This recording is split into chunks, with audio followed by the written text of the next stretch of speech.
Guys आज हम बात करने वाले इलेक्ट्रिक व्हीकल पे। सेकंड हम बात करने वाले पोल्यूशन पे, यानी कि इलेक्ट्रिक व्हीकल 100% पोल्यूशन फ्री है या नहीं। और थर्ड हम बात करने वाले future scope of electric vehicle, यानी कि इलेक्ट्रिक व्हीकल के फ्यूचर के बारे में। तो गाइज बात कर रहे हैं इलेक्ट्रिकल व्हीकल की, तो इलेक्ट्रिकल व्हीकल्स में बहुत सारी कार एंड बाइक्स मार्केट में आ रही है।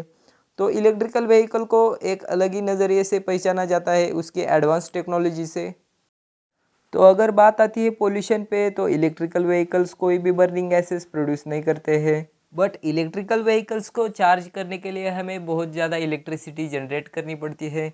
इलेक्ट्रिसिटी जनरेशन करने के लिए हम टू सोर्सेस का यूज़ करते हैं। पहला है रिन्यूएबल एनर्जी सोर्सेस और दूसरा है नॉन रिन्यूएबल एनर्जी सोर्सेस।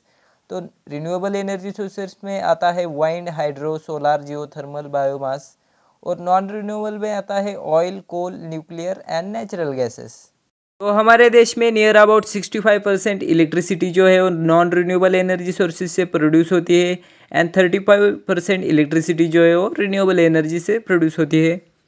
तो हमें 65% इलेक्ट्रिसिटी जनरेशन करने के लिए फ्यूल का कंबशन करना पड़ता है, यानी कि एयर पोल्यूशन करना पड़ता है। तो जैसे कि इस इमेज में दिखाया गया है कि एयर पोल्यूशन करके इलेक्ट्रिक व्हीकल को चार्ज किया जाता है। तो गाइज रुको, अभी भी एयर पोल्यूशन की बात ख़त्म नहीं हुई है। इलेक्ट्रिकल्स व्हीकल को चलाने के लिए बैटरीज की ज़रूरत पड़ती है। तो बेटर परफॉर्मेंस के लिए इलेक्ट्रिकल व्हीकल में लिथियम आयन बैटरी का यूज़ करते हैं। तो लिथियम आयन बैटरी लिथियम का यूज़ करके बनाई जाती है। लिथियम को ज़मीन के अंदर पाया जाता है। लिथियम को निकालने के लिए ज़मीन को खोदा जाता है।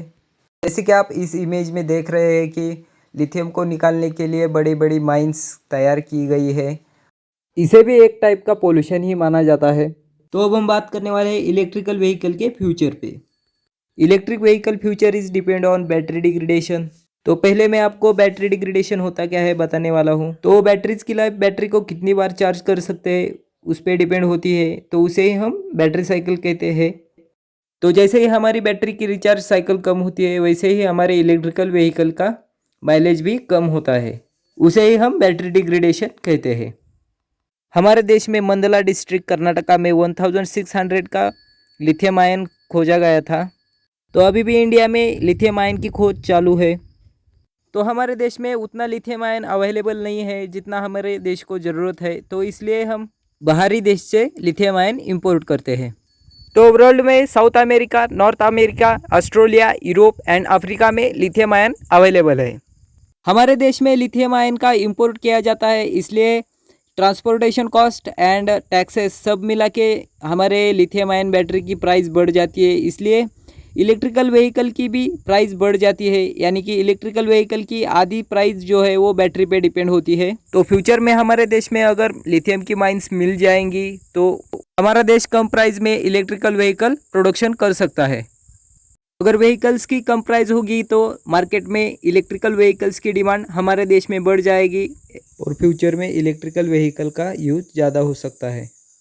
अगर हमारे देश में हाइब्रिड सोलर चार्जिंग स्टेशन खड़े किए जाएंगे तो हम electricity transmission loss and pollution पे कंट्रोल कर सकते हैं। आपकी क्या राय है मुझे कमेंट करके ज़रूर बताएं। और ऐसे ही इंटरेस्टिंग वीडियो देखने के लिए चैनल को लाइक और सब्सक्राइब जरूर करें। Thanks for watching your YouTube channel technical Rudra.